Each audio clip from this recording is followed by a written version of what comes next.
ہماری جو پرستش ہے وہ خدا کو خوش نہیں کرتی. ہماری پرستش ہماری مدد کرتی ہے کہ ہم وہ سب انجوائے کر سکیں جو خدا نے مہیا کیا. کیا آپ سب یہاں ہیں؟ اسی لیے حتیٰ کہ جب ہم گاتے بھی ہیں کچھ گیت ایسے ہوتے ہیں جو ہماری حقیقت کو بیان کرتے ہیں. کچھ گیت ایسے ہوتے ہیں جو ہمیں بتاتے ہیں کہ ہمارے پاس کیا ہے، مسیح کی قربانی. کچھ گیت ایسے ہوتے ہیں جو ہمیں بتاتے ہیں کہ ہمارے پاس کیا ہے، مسیح کی قربانی اور اس کے ختم کیے گئے کام کی وجہ سے. عبادت معبود کو متاثر نہیں کرتی، عبادت عابد کو متاثر کرتی ہے، عبادت کرنے والے کو. عبادت کرنے والا عبادت سے مستفید ہوتا ہے. ہیلو،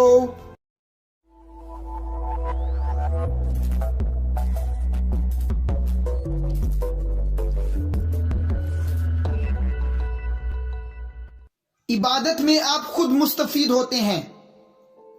خدا کو کوئی بھی فائدہ نہیں ہوتا آپ کی عبادت سے. فائدہ اسے ہوتا ہے جو عبادت کرتا ہے. کیا آپ کو سمجھ آ رہی ہے؟ اوکے، ٹھیک ہے. اب یہ دیکھیں، جب یہ چیزیں اس طرح بن چکی تو پہلے خیمہ میں تو کاہن ہر وقت داخل ہوتے اور عبادت کا کام انجام دیتے ہیں. اگلی آیت. مگر دوسرے میں صرف سردار کاہن ہی سال بھر میں ایک بار جاتا ہے اور بغیر خون کے نہیں جاتا، جسے اپنے واسطے اور امت کی بھول چوک کے واسطے گزرانتا ہے. اب سوال ہے کہ عبادت کا کسے فائدہ ہوتا ہے؟ سردار کاہن اور امت کو. اگلی آیت دکھائیں پلیز. اب غور سے سنیے گا، اگر آپ نے یہ آیت مس کر دی تو آپ کا یہ پیغام سننا بیکار ہے. لکھا ہے اس سے روح القدس کا یہ اشارہ ہے. اس کا مطلب وہ جو کچھ بھی کر رہے تھے وہ روح القدس کا اشارہ ہے کہ جب تک پہلا خیمہ کھڑا ہے پاک مکان کی راہ ظاہر نہیں ہوئی. یعنی جب تک پہلا خیمہ کھڑا ہے اور جب تک وہ ساری چیزیں جو وہ کر رہے تھے ہو رہی تھی، یسوع تب تک آ نہیں سکتا تھا.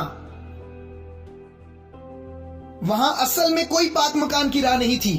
یعنی جو کچھ بھی وہ کر رہے تھے وہ صرف سایہ یا حقیقت کی علامت تھی، وہ سب کچھ حقیقی نہیں تھا.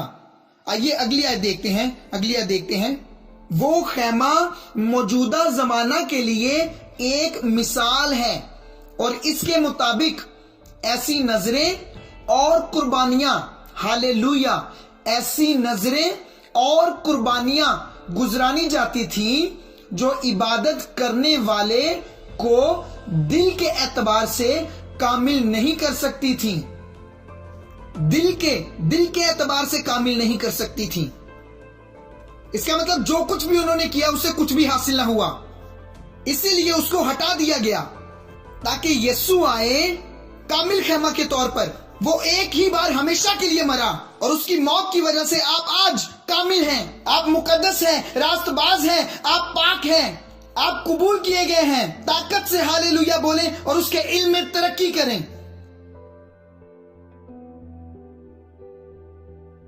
کیا آپ سیکھ پا رہے ہیں آج کی شام؟